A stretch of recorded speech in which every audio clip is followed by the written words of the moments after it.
अस्सलाम वालेकुम। मेरा नाम है जी मोहम्मद अदनान और आज का हमारा जो टॉपिक है it is concern with nutrition and digestion. तो चलते हैं जी अपने टॉपिक की तरफ।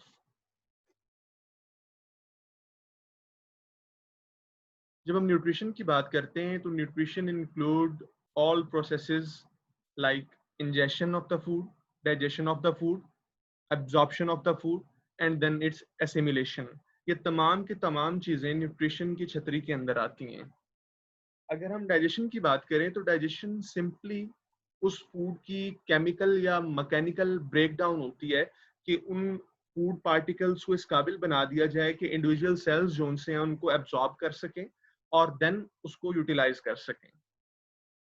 यहाँ पर एक इंटरेस्टिंग चीज है जी कि किसी भी जो ऑर्गेनिज्म की न्यूट्रिशनल रिक्वायरमेंट होती है वो उसकी एबिलिटी के कि वो खुद मॉलिक्यूल्स सिंथेसाइज कर सकता है या नहीं जिनसे उसने एनर्जी ड्राइव करनी है, उसके इनवर्सली प्रोपोर्शनल होती है। यानी कि अगर हम ऑटोट्रॉफ्स की बात करें जो कि अपनी एनर्जी खुद जनरेट कर सकते हैं थ्रू फूड जो वो खुद बना रहे हैं, तो क्योंकि वो खुद से मॉलिक्यूल्स को जनरेट कर रहे हैं फूड के, इसलिए उनकी न्यूट्रिशनल रिक्वायरमेंट्स बहुत कम हैं। जबकि हेट्रोट्रॉफ्स जो खुद से फूड को जनरेट नहीं कर सकते हैं, खुद से इन मॉलिक्यूल्स को नहीं बना सकते हैं जिनसे उन्होंने एनर्जी ड्राइव करनी है, तो उनकी न्यूट्रिशनल रिक्वायरमेंट बहुत ज्यादा होती है, इसलिए उनको फूड इनटेक करना पड़ती है। तो ये चीज याद रहनी चाहिए कि न्यूट्रिशनल रिक्वायरमेंट्स जो सी हैं वो किसी भी जानदार की एबिलिटी के कि वो खुद से मॉलिक्यूल्स जो इंपॉर्टेंट बायोमॉलिक्यूल्स हैं उनको सिंथेसाइज कर सकता है या नहीं कर सकता। हम बायोसिंथेटिक एबिलिटी की बेस के ऊपर ऑर्गेनिज्म को दो हिस्सों में तकसीम करते हैं ब्रॉडली, ऑटोट्रॉफ्स और हेट्रोट्रॉफ्स, जैसा कि इनके बारे में हम जानते हैं। हेट्रोट्रॉफ्स में देन जो हेट्रोट्रॉफ्स हैं वो किस चीज को as source of food use कर रहे हैं, हमने इनके चार ग्रुप्स बना दिए हैं। अगर वो प्लांट्स को as source of food use कर रहे हैं तो वो हर्बीवोर्स हैं, अगर वो एनिमल्स को सोर्स ऑफ फूड यूज कर रहे हैं तो वो कार्निवोर्स हैं, अगर वो प्लांट और एनिमल दोनों को एज सोर्स यूज कर रहे हैं तो वो ऑमनीवोर्स हैं, और अगर वो इंसेक्ट्स के ऊपर फीड करते हैं तो वो इंसेक्टिवोर्स हैं। अब ये जो न्यूट्रिएंट्स हम ले रहे हैं एज फूड, इनको हम ब्रॉडली दो हिस्सों में तकसीम कर देते हैं जी। एक है हमारे पास मैक्रोन्यूट्रिएंट्स जिनकी हमें ज्यादा रिक्वायरमेंट होती है, तकरीबन एक दिन में 100 मिलीग्राम से ज्यादा की रिक्वायरमेंट होती है इनकी, और इनके अंदर कार्बोहाइड्रेट, लिपिड और प्रोटीन्स आ जाती हैं जो कि मेजर सोर्स हैं एनर्जी का। जबकि जो माइक्रोन्यूट्रिएंट्स हैं ये हमें स्मॉल क्वांटिटीज के अंदर चाहिए और ये एनर्जी का सोर्स नहीं है, लेकिन हमारी बॉडी के अंदर होने वाले मुख्तलिफ फिजियोलॉजिकल जो प्रोसेसेस हैं उनके अंदर बहुत इंपॉर्टेंट रोल प्ले कर रहे हैं, और इनकी डेफिशिएंसी से बहुत प्रॉब्लम्स हो सकती हैं जिनको हम आने वाली स्लाइड में एज एन एग्जांपल डिस्कस करेंगे। तो जो माइक्रो न्यूट्रिएंट्स हैं इनको हम इन ब्रॉड कॉन्टेक्स्ट मिनरल्स और विटामिन दो ग्रुप्स के अंदर डिवाइड करते हैं। अगर हम मैक्रो न्यूट्रिएंट्स की बात करें तो जैसा हमने बात की कि ये एनर्जी का जरिया है, इनसे हम एनर्जी ड्राइव करते हैं। तो जो हमारी फूड है जो हमें वो एनर्जी दे रही है, हम उसको एनर्जी को मैयर करते हैं इन टर्म ऑफ कैलोरीज। अब ये कैलोरी क्या चीज है? कैलोरी एक्चुअली आप इस तरह से इसको डिफाइन कर सकते हैं कि अगर आपके पास 1 ग्राम पानी का हो और आपने उसका टेम्परेचर 1 डिग्री बढ़ाना हो, फॉर एग्जाम्पल 15 डिग्री से 16 डिग्री करना हो, तो वो पानी 1 डिग्री टेम्परेचर बढ़ाने के लिए जितनी हीट एब्जॉर्ब करेगा वो हीट जो है वो 1 कैलोरी के बराबर होगी। यहाँ पर एक चीज ध्यान रखिएगा कि जो कैलोरी है अगर वो सी से, स्मॉल सी से लिखी हुई है, उसका जो पहला लफ्ज है वो स्मॉल अल्फाबेट है सी का, तो वो ग्राम कैलोरी की हम बात कर रहे हैं। और अगर वो पहला वर्ड कैपिटल सी होगा तो वो किलोग्राम कैलोरी या किलो कैलोरी होगी, जिसमें 1 किलो कैलोरी में 1000 ग्राम कैलोरीज मौजूद होती हैं।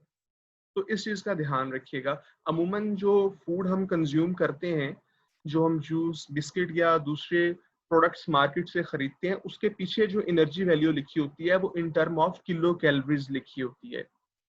अगर हम कार्बोहाइड्रेट्स की बात करें तो कार्बोहाइड्रेट्स पर ग्राम 4.1 किलो कैलोरी एनर्जी देते हैं, प्रोटीन्स पर ग्राम 4.4 किलो कैलोरीज एनर्जी देती हैं, और लिपिड्स पर ग्राम 9.3 किलो कैलोरीज एनर्जी देते हैं।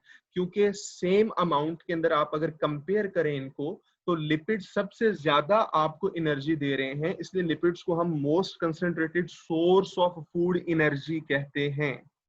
अगर हम कार्बोहाइड्रेट्स की बात करें तो कार्बोहाइड्रेट्स के हवाले से दो चीजें याद रखिएगा कि जो मेजर डाइटरी सोर्स है हेट्रोट्रॉफ्स के लिए वो कार्बोहाइड्रेट्स हैं।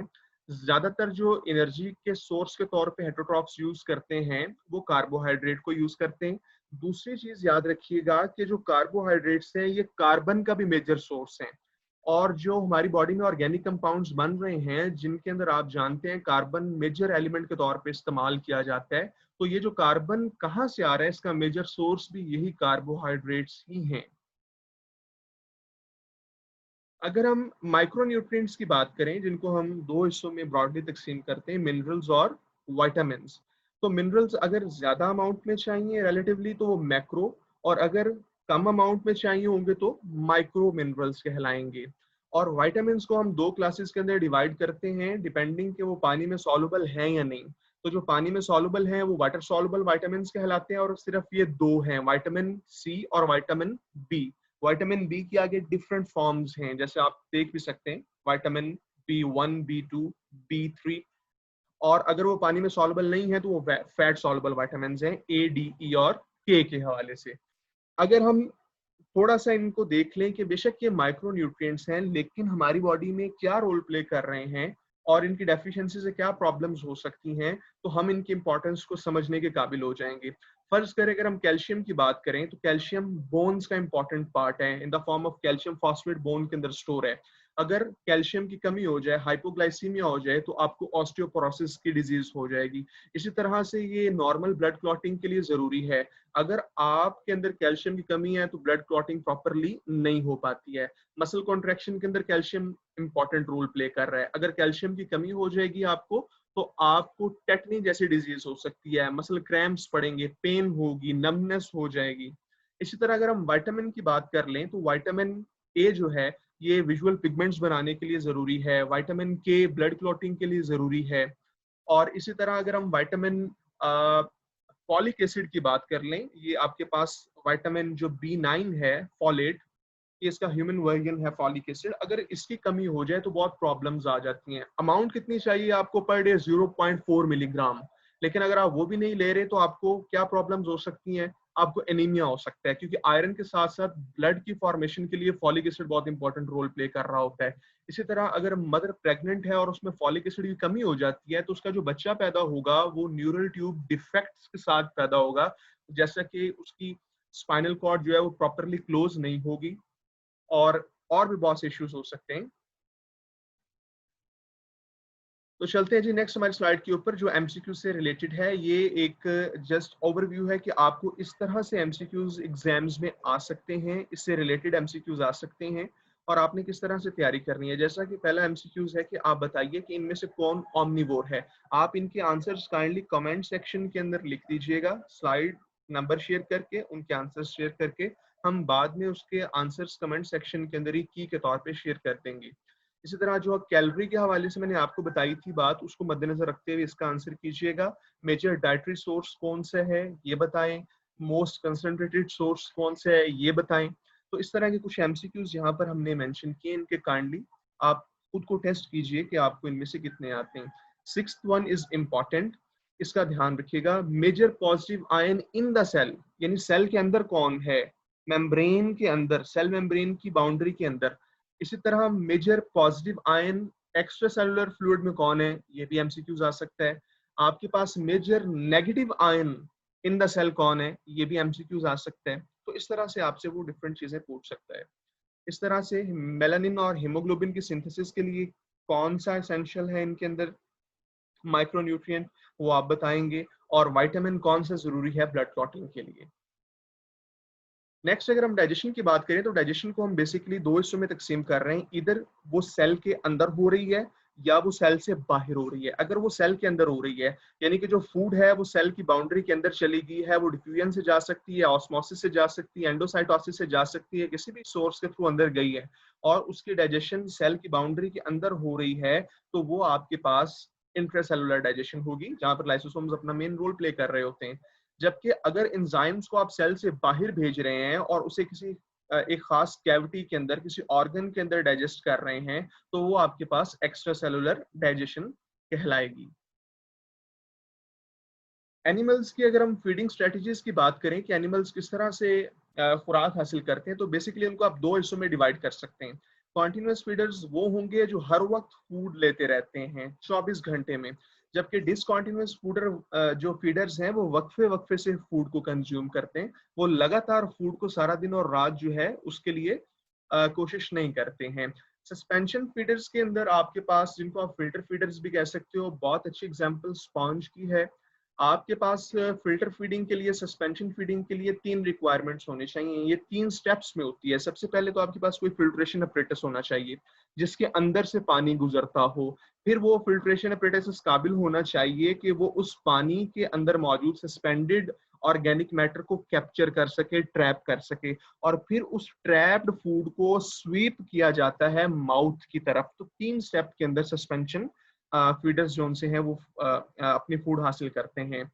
अगर हम डिसकॉन्टिन्यूस फीडर्स की तरफ आ जाएं तो सबसे पहले हमारे पास डिपॉजिट फीडर्स हैं, जिसमें सी कुकम्बर और अर्थवर्म स्पेशली बहुत आप इससे वाकफियत होगी आपको। ये डिपॉजिट फीडर्स क्या करते हैं जी, ये मड को या सेडिमेंट्स को खा जाते हैं, इनगल्फ करते हैं, और उन सेडिमेंट्स के अंदर जो यूजफुल इनके लिए मटेरियल है उसको ये अब्जॉर्ब करते हैं और बाकी मड या सेडिमेंट को ये अपनी बॉडी से एक्सक्रीट कर देते हैं। हर्बीवोरी के अंदर प्लांट मटेरियल जो है वो as source of food use किया जाता है, जैसे कि ग्रास ऊपर जो है वो एक हर्बीवोर है।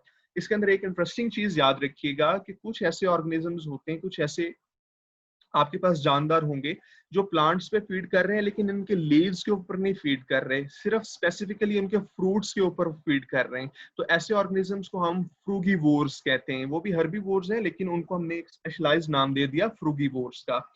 प्रेडेशन जो है, इसमें हम जानते हैं 2 ऑर्गेनिज्म होंगे, एक प्रीडेटर होगा और एक प्रे होगा। अब जो प्रीडेटर है वो किस तरह से अपने प्रे को पकड़ता है, उसे कैप्चर करता है, इस लिहाज से हमने 4 डिफरेंट ग्रुप्स बना लिए हैं।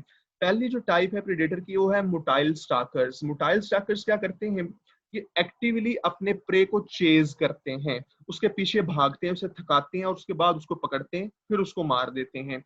दूसरी टाइप आपके पास ल्यूरकिंग प्रीडेटर्स की है। ये इंतजार करते हैं तब तक जब तक इनका प्रे इनकी रेंज में नहीं आ जाता। ये उसके पीछे भागते नहीं है, उसे एक्टिवली चेज नहीं करते हैं। जैसे वो रेंज में आता है इनकी तो ये उस पर हमला करते हैं, उसे कैप्चर करते हैं और मार देते हैं। सिसाइल अपॉर्चुनिस्ट इंतहाई निकम्मे होते हैं, ये कोई काम नहीं करते, ये बैठे रहते हैं और जब इनका प्रे आके इनके साथ टच करेगा तो फिर ये उसको कैप्चर करेंगे और इनगल्फ करेंगे। ये सिर्फ इंतजार करते हैं अपने प्रे का खुद मौत के मुंह में आने का। जबकि जो ग्रेजिंग कार्निवोर्स होते हैं ये नीचे देखते हुए चलते हैं और छोटे छोटे जो इनकी फूड के तौर पे जिनको ये यूज करते हैं ऑर्गेनिजम्स को, उनको पकड़ते हैं और उनको इनगल्फ कर लेते हैं। नेक्स्ट ये हमारी जो दूसरी स्लाइड है, ये क्या पूछ रही है जी कि इनमें से आप बताइए कि डिपॉजिट फीडर्स प्राइमरली किस क्लास से बिलोंग करते हैं। देन जी आप बताएंगे कि इनमें से वर्किंग प्रीडेटर कौन सा है। थर्ड वाला इंपॉर्टेंट है जी। थर्ड वाला इसलिए इंपॉर्टेंट है कि यहाँ पर हमने ये पूछा है कि जो लेम्प्रेज हैं बताएं कि उनके अंदर कितने रास्पिंग टीथ मौजूद होते हैं। आपको ये पता होना चाहिए कि जो लेम्प्रेज हैं बेटा, वो लेम्प्रेज काम करते हैं, जो फिशेज हैं वो काम करती हैं एज फ्लूइड फीडर का, जो आई थिंक स्किप भी हो गई थी बात हमसे लास्ट स्लाइड में। जी फ्लूइड फीडर्स की अगर हम बात करें तो फ्लूइड फीडर्स जो उनसे होते हैं ये फ्लूइड को एज सोर्स ऑफ फूड इस्तेमाल करते हैं। जैसे एफिड्स हैं वो फ्लोइम से सक करते हैं, और जिस तरह मॉस्किटोज हैं वो हमसे, ह्यूमन से या दूसरे ऑर्गेनिज्म से ब्लड सक करते हैं और फिर उसको as source of food use करते हैं। तो अमूमन जो ज्यादातर पैरासाइट्स होते हैं, एक्टोपैरासाइट्स, वो फ्लूइड फीडर्स होते हैं। जबकि जो सरफेस न्यूट्रिएंट एब्जॉर्प्शन है, इसमें जो ऑर्गेनिजम्स हैं उनके पास डाइजेस्टिव सिस्टम मौजूद नहीं होता है सच, और वो इस काबिल होते हैं कि वो अपने सरफेस के थ्रू जो है न्यूट्रिएंट्स को डायरेक्टली एब्जॉर्ब कर सकते हैं। जैसे कि कॉलमनास जो है, ये आपके पास एक एग्जांपल के तौर पर, इसी तरह आपके पास गटलेस बायोवॉल्व्स हैं, वो भी सरफेस न्यूट्रिएंट एब्जॉर्प्शन के जरिए ये वाटर से भी, लाइक मैरीन वाटर के जरिए भी उसके अंदर अगर रह रहे हैं तो उससे एब्जॉर्प्शन कर लेंगे। अगर ये आपकी बॉडी में एज पैरासाइट रह रहे हैं तो आपकी बॉडी के फ्लूइड्स से डायरेक्ट जो है वो एब्जॉर्प्शन कर लेंगे, जैसे टेप पंप कर रहा होता है। हाँ जी, तो अब आते हैं हम लेम्प्रे की तरफ। जो हम बात कर रहे थे कि लेम्प्रे भी एक फ्लूइड फीडर के तौर पे आपने याद रखना है इसको। लेम्प्रे जो है इसका माउथ फनल लाइक होता है जिसके अंदर टीथ मौजूद होते हैं। टीथ की मदद से ये एक, इस फनल की मदद से ये एक सकिंग जो है आप कहें कि अपरेटस है, इससे ये अपने होस्ट के साथ चिपक जाती है और इसकी जो टंग है उसके जरिए उसमें ये सुराख करती है और वहां से जो ब्लड निकल रहा है उसको ये यूज कर रही है एज फूड। तो आपने ये बताना है कि इसके जो लेम्प्रे है इसके माउथ के अंदर कितने टीथ मौजूद होते हैं। इसी तरह से नेक्स्ट भी एक इम्पॉर्टेंट एमसीक्यूज है कि सकिंग के हवाले से अगर हम बात करें फ्लूइड फीडिंग के अंदर, तो सबसे बेहतर सकिंग स्ट्रक्चर्स किसके अंदर डेवलप हुए हैं, वो कौन से ऑर्गेनिजम्स हैं। और आखिरी है कि इनमें से काइंडली बताएं कि कौन सा ऑर्गेनिज्म जो है वो न्यूट्रिएंट्स अपनी बॉडी के सरफेस के अक्रॉस हासिल करता है।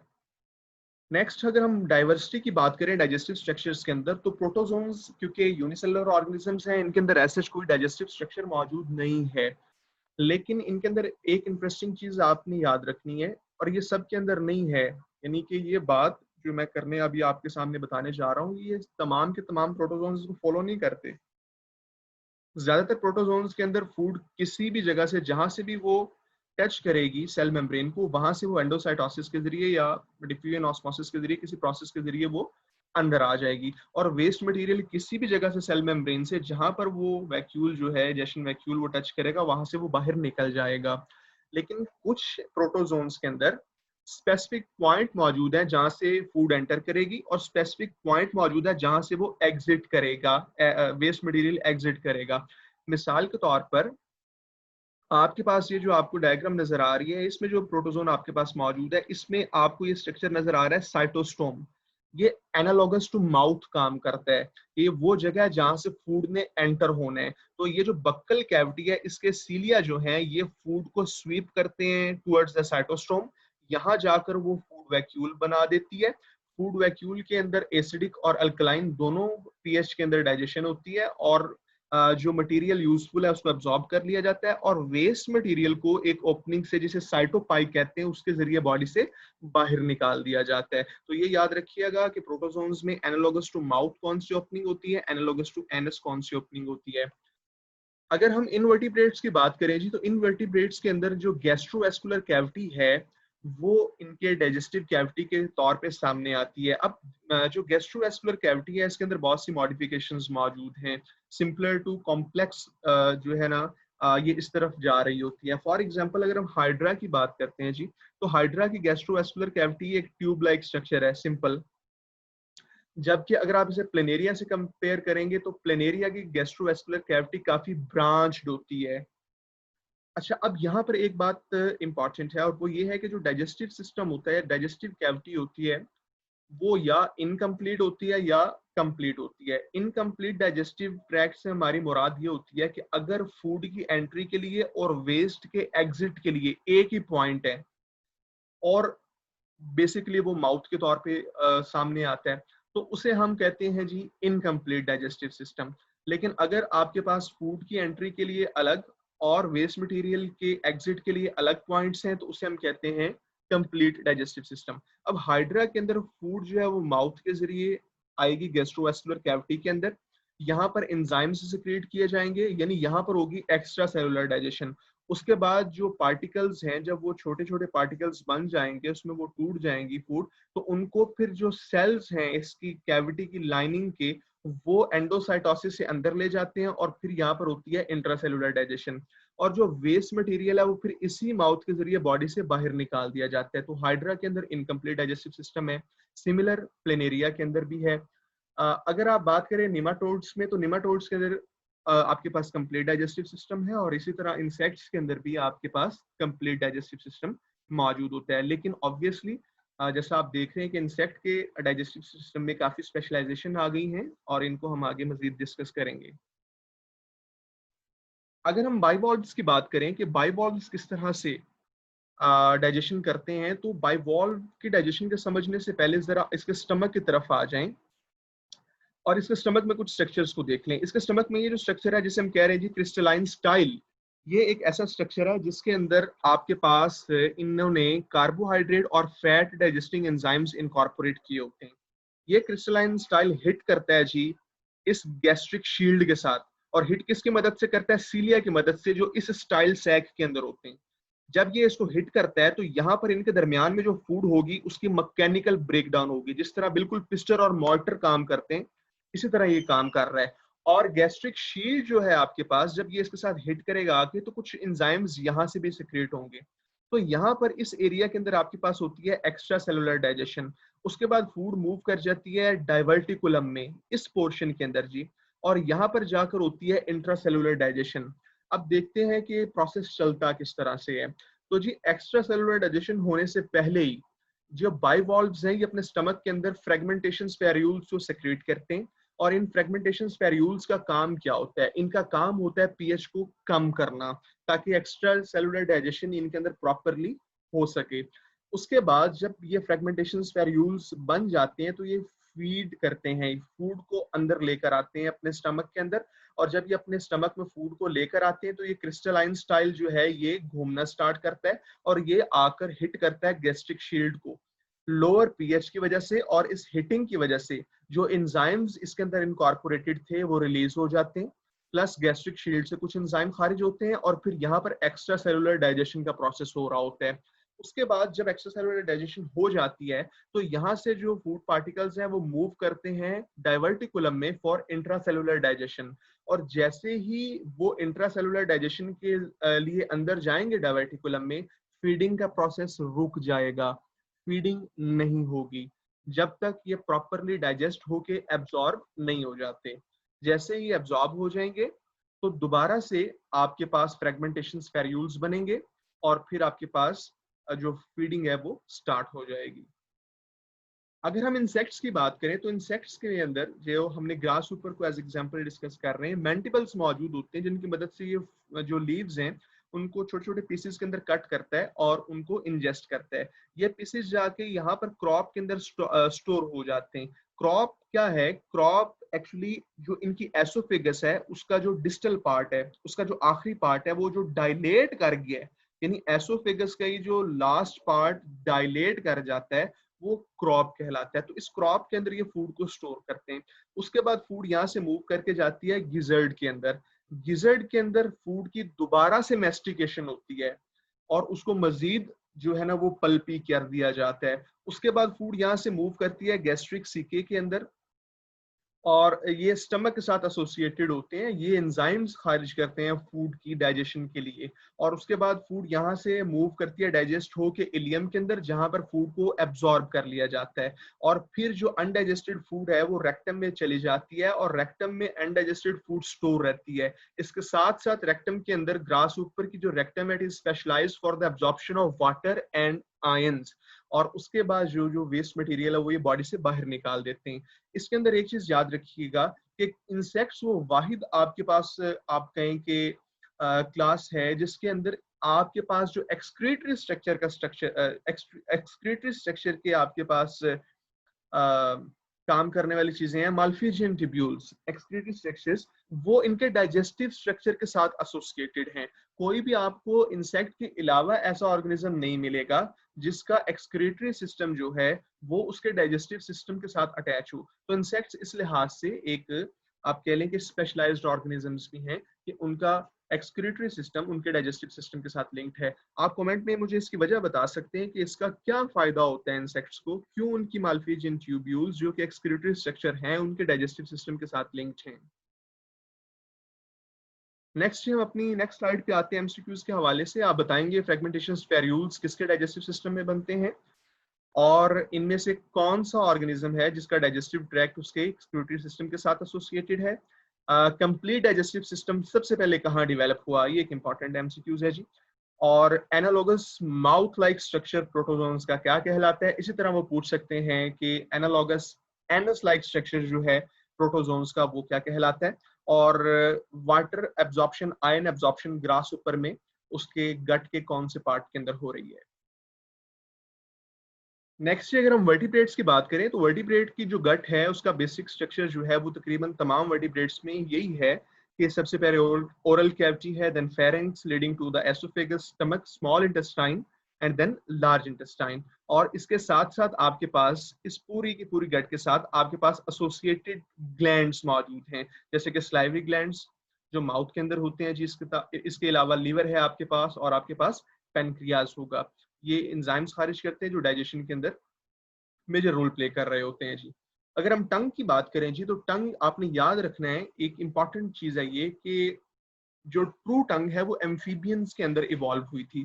फिशेस के अंदर टंग जरूर मौजूद होती है, लेकिन वो एक मस्कुलर स्ट्रक्चर के तौर पे उसको यूज नहीं करते, एक मस्कुलर स्ट्रक्चर वो है ही नहीं।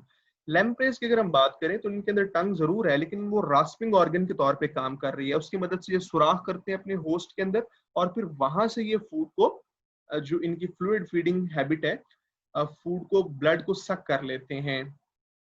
अगर हम कैमिलियन की बात करें तो यहाँ पर आप देख रहे हैं काफी लंबी टंग है इसकी। इसकी टंग तकरीबन इसकी बॉडी के साइज के बराबर होती है और एक ल्यूरकिंग प्रीडेटर है। ल्यूरकिंग प्रीडेटर क्या होता है हम ये डिस्कस कर चुके हैं जी। नेक्स्ट हम वुड पैकर की बात करें तो इनकी टंग काफी लंबी होती है, और इनकी जो टंग है वो इतनी लंबी होने की वजह ये है कि क्रीविसेस के अंदर से ये इंसेक्ट्स को निकाल के, जो दराड़े होती हैं दरख्तों की बार्क के अंदर या रॉक्स के अंदर, उसके अंदर जो इंसेक्ट्स हैं वहां से निकाल के ये उनको एज फूड कंज्यूम कर रहे होते हैं। अगर हम टीथ की बात करें जी, तो टीथ जो है वो तकरीबन तमाम वर्टिब्रेट्स में मौजूद होते हैं विद एक्सेप्शन ऑफ 3। बर्ड्स में टीथ मौजूद नहीं होते। रीजन ये है कि इन्होंने उड़ना होता है, बॉडी को लाइट वेट करने के लिए एवोल्यूशन के अंदर टीथ लूज हो गई जी। टर्टल्स के अंदर टीथ मौजूद नहीं होते, इनकी एक बीक होती है जिसकी मदद से ये च्यूइंग करते हैं जी। बैलीन व्हेल्स में भी टीथ मौजूद नहीं होते। अब ये जो टीथ हैं ये स्पेशलाइज्ड होते हैं हर ऑर्गेनिज्म के अंदर, और ये डिपेंड कर रहा होता है किस चीज पे, कि ऑर्गेनिज्म क्या चीज एज फूड इस्तेमाल कर रहा है और किस तरह से उसको ऑब्टेन कर रहा है। लाइक अगर हम बात करें कार्निवोर्स की, तो इन्होंने गोश्त खाना होता है, इन्होंने रिपिंग करनी होती है, गोश्त चीरना फाड़ना होता है अपने प्रे का, तो इसलिए इनके अंदर कैनाइंस काफी ज्यादा डेवलप्ड होते हैं। जबकि हर्बीवोर्स, जिन्होंने गोश्त से, जिनका दूर दूर तक कोई वास्ता नहीं है, जिन्होंने च्यू करना होता है फूड को, उनके अंदर टीथ मौजूद होते हैं लेकिन कैनाइन मिसिंग होते हैं। उनमें इंसाइजर्स भी मिल जाएंगे, प्री मोलर और मोलर्स बहुत ज्यादा डेवलप होते हैं, उनके कस्प्स काफी ज्यादा होते हैं ताकि फूड को अच्छी तरह से चबाया जा सके। ह्यूमंस जो हैं वो ओमनीवोर्स हैं, वो हर तरह की फूड यूज कर रहे होते हैं, तो इसलिए हमारे अंदर तीनों चारों टाइप के जो दांत हैं वो मौजूद होते हैं।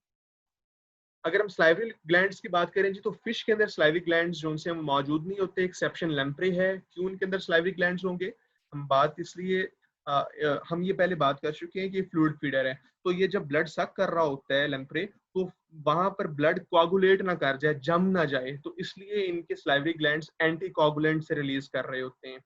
इसी तरह से स्नेक्स के अंदर इनके स्लाइवरी ग्लैंड्स जो से हैं वो वेनम प्रोड्यूसिंग ऑर्गन्स के अंदर डेवलप हो गए हैं। जो इनके वेनम ग्लैंड्स हैं वो मॉडिफाइड स्लाइवरी ग्लैंड्स हैं। एम्फीबियन और रेप्टाइल्स के अंदर स्लाइवरी ग्लैंड्स नहीं होते, जबकि तमाम मैमल्स के अंदर स्लाइवरी ग्लैंड्स मौजूद होते हैं। एसोफेगस जी शॉर्ट ट्यूब है जो ओरल कैविटी को स्टमक के साथ कनेक्ट कर रही है। याद रखिएगा ये इसकी लेंथ डिपेंड कर रही होती है नेक के साइज के ऊपर। फिशेस और एम्फीबियंस की नेक छोटी, इनकी एसोफेगस छोटी, जबकि एमनियोट्स की नेक बड़ी है, लंबी है, इसलिए उनकी एसोफेगस भी लंबी है। और जो ग्रेन या सीड ईटिंग बर्ड्स हैं, उन्होंने क्योंकि इसको स्टोर करना होता है इनको फूड के तौर पे, तो एसोफेगस का लास्ट पोर्शन डायलेट कर जाता है और वो डायलेट करके आपके पास क्रॉप बना देता है जिसमें फूड को स्टोर कर लेते हैं। अगर हम स्टमक की बात करें जी, एंसेस्ट्रल ऑर्गन है, तमाम वर्टिब्रेट्स के अंदर मौजूद है, लेकिन यहाँ पर हम एक, क्योंकि डाइवर्सिटी की बात कर रहे हैं, तो यहाँ पर हम बात करेंगे रोमिनेंट के स्टमक के हवाले से। रोमिनेंट्स वो आपके पास एनिमल्स हैं जिनके स्टमक जो है वो 4 चैम्बर्ड होता है, और उनके जो स्टमक का पहला रीजन है वो डायलेट हो जाता है, जिसे हम रोमन कहते हैं, और ये जो डायलेटेड पोर्शन है ये फूड को स्टोर करने के काम आता है। रोमिनेंट्स क्या करते हैं, ये अमूमन काउस, शीप, डियर्स, ये हर्बीवोर्स हैं, और इन्होंने ये जो स्ट्रेटजी है ये अपने प्रे से बचने के लिए इख्तियार की कि जल्दी जल्दी से खाने को खा लिया जाए, उसे स्टोर कर लिया जाए और फिर कहीं सेफ जगह पे बैठ के उसको चबाया जाए। तो जब ये खाना खा रहे होते हैं तो उसको च्यू नहीं करते, बस जल्दी जल्दी उसको निगल जाते हैं और उसको रोमन में स्टोर कर देते हैं। अब जब वो रोमन में स्टोर हो जाता है तो यहाँ पर इनके रोमन के अंदर कुछ माइक्रो ऑर्गेनिजम्स रहते हैं जो सेलुलेज एंजाइम खारिज करते हैं। तो यहाँ पर सबसे पहले आपके पास रोमन में जैसे ही फूड आती है तो सेलुलोज की डाइजेशन स्टार्ट हो जाती है। उसके बाद जब ये किसी सेफ जगह पर बैठ जाते हैं तो ये रीगर्गिटेट करते हैं, यानी इस फूड को वापस माउथ की तरफ लेके जाते हैं थ्रू रिवर्स पेरिस्टालसिस। हम ऐसा नहीं कर सकते एज ह्यूमंस, हमारे अंदर रिवर्स पेरिस्टालसिस होगी। पहली तो बात, पेरिस्टालसिस इनवॉलंटरी है और अगर होती है तो वॉमिटिंग हो जाती है, लेकिन ये रिवर्स पेरिस्टालसिस से फूड वापस लेके जाते हैं। कैसे जी, रूमेन से फूड वापस आती है रेटिकुलम में और रेटिकुलम से वो वापस जाती है एसोफेगस में, और फिर ये अपने माउथ के अंदर उस फूड को लेके जाते हैं और उसको चबाते हैं। आप में से अक्सर लोगों ने गाय भैंस को जगाली करते हुए देखा होगा, तो वो जो जगाली कर रही होती है वो दरअसल इसी तरह से फूड को वापस माउथ में लेके जाके उसको चबा रही होती है। उसके बाद जी जब वो चबा लेती है फूड, वो दोबारा रुमेन में आती है, देन रेटिकुलम में जाती है, उसके बाद वो उमेसम में, और फिर एब उमेसम में आती है। तो एब उमेसम इनका ट्रू स्टमक है। यहाँ पर पहली दफा बॉडी के एंजाइम्स खारिज होंगे जो फूड को डाइजेस्ट करेंगे। अगर हम गिजर्ड की बात करें जी, तो गिजर्ड जो सी है ये स्टमक का पोस्टीरियर जो पोर्शन होता है वहां से डेवलप होती है, और इसका जो काम है वो ये एक सेकंड आप कह लें च्यूइंग अपरेटस के तौर पे काम कर रहा होता है कुछ ऑर्गेनिजम्स के अंदर। अब ये जो गिजर्ड है ये तमाम बर्ड्स के अंदर मौजूद है, कुछ रेप्टाइल्स में मौजूद है, जिसमें स्पेसिफिकली हम क्रोकोडाइल्स की बात करते हैं। क्रोकोडाइल्स फूड को बड़े बड़े चंक्स में लेते हैं, उनके दांत जरूर हैं लेकिन वो उसको चबाने की सलाहियत नहीं रखते। तो उनका जो गिजर्ड है, जब उसमें फूड वो ले जाते हैं, फिर साथ में वो कंकरियां उसके अंदर भर लेते हैं, और फिर जब गिजर्ड कंट्रैक्ट करता है तो वो अच्छी तरह से उस फूड को, वो कंकरियां जो उनसे आप कहें कि उस फूड की मेस्टिकेशन में उनको मदद दे रही होती हैं। इसके अलावा ये फिशेस के अंदर भी कुछ मौजूद होता है जी। अगर हम सीकम की बात करें तो ये लार्ज इंटेस्टाइन का पार्ट है। जो नॉन रूमिनेंट्स कुछ ऑर्गेनिजम्स हैं जैसे कि रैबिट है, हॉर्स है, इनके अंदर रोमन मौजूद नहीं है। तो इनके अंदर जो ये हर्बीवोर हैं, क्योंकि तो फूड जो ये कंज्यूम कर रहे हैं, तो इनके अंदर सेलुलोज कहाँ बनेगा, इनके अंदर क्या सेलुलोज डाइजेस्ट नहीं होगा? तो जी इनके अंदर सेलुलोज डाइजेस्ट होता है, इनके अंदर सेलुलोज बनता है, लेकिन वो जो ऑर्गेनिज्म है सेलुलोज बनाने वाले माइक्रो ऑर्गेनिजम्स, वो इनके सीकम में रहते हैं। तो इंटरेस्टिंग चीज ये है कि रोमिनेंट्स में बॉडी के एंजाइम्स से पहले, फूड इनकाउंटर होने से पहले, वो रुमन के अंदर जो है डाइजेस्ट हो रहा है सेलुलोज। और नॉन रूमिनेंट्स के अंदर क्या हो रहा है कि सबसे सारी डाइजेशन हो जाती है, और उसके बाद डाइजेशन के बाद जब फूड लार्ज इंटेस्टाइन में जाती है तो तब जाके वहां सेलुलोज डाइजेस्ट हो रहा होता है जी। ठीक है।